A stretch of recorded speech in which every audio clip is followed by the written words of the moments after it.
Bismillahirrahmanirrahim. Assalamualaikum warahmatullahi wabarakatuh. Yang dihormati Tuan Hakim yang bijaksana, guru besar, guru-guru dan rakan-rakan sekalian. Sebelum bahtera saya layarkan, sebelum layar saya kibarkan, sebelum kaki mengatur langkah, sebelum lidah mengatur bicara, biarlah saya mendefinisikan tajuk syarahan saya pada petang ini yang bertajuk Mengenali dan Mencintai Rasulullah SAW. Rasulullah SAW adalah seorang manusia lelaki yang diutuskan oleh Allah Subhanahu Wa Taala sebagai Rasul terakhir yang membawa ajaran Islam dan menyebarkan dakwah Islamiyah untuk umat manusia bagi memperoleh kejayaan dan kebahagiaan hidup di dunia dan di akhirat. Manakala erti mengenali adalah mengetahui dengan sahih melalui proses pembelajaran, penyelidikan dan cinta ialah suatu perasaan naluri manusia. Cinta, kasih sayang ialah anugerah dari Allah Subhanahu Wa Taala. Apa yang penting ialah bagaimana cara kita merealisasikan, membentuk, mengawal dan menjuruskan perasaan kita itu tadi ke arah sesuatu yang positif.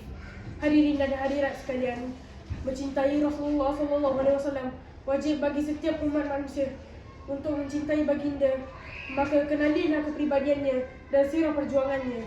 Kata orang tak kenal maka tak cinta. Mencintai Rasulullah SAW mulai dengan menjadikannya role model. Kebenaran yang dibawa mengkaji kehebatannya, mengagung kebesarannya. Dalam hadis yang diriwayatkan oleh Ibnu Mas'ud, baginda bersabda yang bermaksud, "Aku didik oleh Tuhanku, maka aku didik dengan sebaik-baik didikan." Perutusan Rasulullah SAW adalah sebagai rahmat kepada umat manusia sejagat, memimpin umat manusia ke arah pengabdian hanya kepada Tuhan sebenar, yaitu Allah. Semata-mata sebagaimana firman Allah surah Anbiya ayat 107 yang berbunyi, A'udzubillahi minasyaitanirrajim. Bismillahirrahmanirrahim. Wa ma arsalnaka illa rahmatan lil alamin. Maksudnya, dan tidaklah kami mengutusmu wahai Muhammad melainkan untuk menjadi rahmat bagi sekalian alam. Rasulullah SAW adalah pilihan daripada seluruh rasul pilihan atas pilihan untuk rasul akhir zaman. Membawa Al-Quran dari Tuhan untuk panduan umat kemudian. Hatinya bersih, sabarnya keras, berbagai-bagai rintangan, bermacam-macam cabaran. Seluruh hidupnya di dalam penderitaan, tidak pernah sorak di dalam perjuangan. Hatinya dengan Tuhan tidak pernah putus hubungan. Pengorbanannya semacam angin kencang lajunya dengan harta, tenaga dan jiwa raga. Masya Allah, akhlaknya bak bulan purnama, sangat terselah tidak ada tandingannya, tidak ada bandingannya di seluruh dunia. Tuan-tuan dan puan-puan yang dirahmati Allah sekalian, kehebatan Nabi Muhammad SAW telah diiktirafkan ramai para cendikawan seluruh dunia, melampaui batasan masa dan zaman. Menurut kajian yang dijalankan oleh pengkaji barat yang menyenaraikan 100 pemimpin terkemuka di dunia, Rasulullah SAW diletakkan di tempat pertama sebagai pemimpin teragung. Seorang penulis terkemuka barat, David Santillana, dalam bukunya berjudul The Legacy of Islam, menulis bahawa Nabi Muhammad mempunyai budi pekerti yang sangat baik, sentiasa menghindari pertengkaran. Jika orang berbuat jahat padanya, dia memaafkannya. Seorang lagi penulis terkemuka Inggris, Robert Briffault, menghargai ajaran Nabi Muhammad dengan mengatakan idea kebebasan bagi semua umat manusia, idea persaudaraan dan persamaan antara umat manusia. Dan idea-idea ini telah diserapkan bagi mengilhami revolusi Perancis dan deklarasi hak manusia bagi menyusun konstitusi Amerika.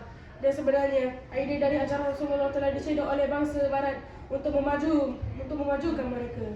Tuan-tuan dan puan-puan sekalian, pernahkah kita terfikir mengapa kita terlalu berkira untuk mencintai Rasulullah sedangnya baginda amat mencintai kita semua? Ini terbukti bila kita renungkan peristiwa saat kewafatannya, ketika mana Rasulullah dalam keadaan menghadapi saat kematiannya. Baginda merasa amat sakit sekali sakaratul maut itu, sehingga kan Jibril yang pada ketika itu melihat Rasulullah berpaling mukanya kerana tidak sanggup melihat kesakitan Rasulullah. Lalu baginda bertanya Jibril, "Wahai Jibril, adakah engkau tidak mahu melihat aku? Adakah engkau membenci aku?" Jibril pula menjawab, "Tidak ya Rasulullah, aku tidak sanggup melihat wajah kekasih Allah menahan kesakitan yang amat sangat." Kemudian Rasulullah berkata kepada Jibril, "Jika beginilah sakitnya sakaratul maut itu, aku mohon agar semua kesakitan sakaratul maut umatku dihimpun ke atasku. Aku tidak sanggup membiarkan mereka menanggung kesakitan ini." Masya Allah, Hadirin dan hadirat sekalian, lihatlah betapa mulianya Rasulullah yang terlalu mencintakan umatnya lebih dari dirinya sendiri. Lalu bagaimana dengan kita? Adakah kita mencintai Rasulullah melebihi dari diri kita sendiri?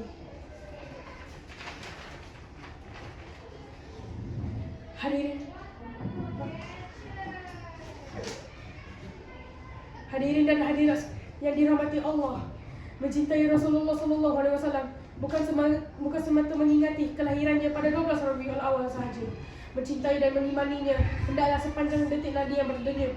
Lalu bagaimanakah cara untuk menzahirkan kecintaan kepada Rasulullah sallallahu alaihi wasallam? Barangkali 3 perkara yang saya bicarakan ini berguna untuk semua. Yang pertama, ialah dengan berpegang teguh dengan ajaran Islam dan menghidupkan dan menyebarkan segala sunnah baginda, sama ada dari perlakuan atau perbuatannya. Sabda Rasulullah yang bermaksud, sesiapa yang menghidupkan sunnahku, maka sungguh dia telah mencintai aku. Dan sesiapa yang mencintai aku, niscaya dia bersama-sama aku dalam syurga. Yang kedua, dengan menjadikan akhlak baginda sebagai contoh ikutan yang paling utama bagi diri kita dan keluarga kita. Bab kata Aisyah, isteri Rasulullah, akhlak baginda diperumpamakan seperti Al-Quran itu sendiri. Yang ketiga, dengan memperbanyakkan selawat dan salam atas diri baginda, kaum keluarganya dan para sahabatnya. Sesiapa yang dengan penuh ikhlas mengucapkan selawat dan salam untuk baginda akan mendapat ganjaran pahala dari Allah. Sebagaimana sabda baginda yang bermaksud, sesiapa yang berselawat atasku 1 selawat, nescaya Allah melimpahkan 10 rahmat kepadanya, mengikis 10 kejahatan daripadanya, dan darjatnya 10 kali. Akhir sekali tuan-puan, marilah kita renungkan mengapa didamba teman hidup seistimewa Khadijah jika diri tak sempurna Rasulullah SAW. Kalau diri sezalim Fir'aun, mana mungkin menjadi pemimpin seadil Rasulullah. Tak guna ada mata kalau tak dapat melihat, tak guna ada hati kalau tidak mahu menilai. Sebelum saya mengundurkan diri, saya menyusul 10 jari. Andai ada terlanjur kata, sekian saya sudahi dengan wabillahi taufiq wal hidayah. Wassalamualaikum warahmatullahi wabarakatuh.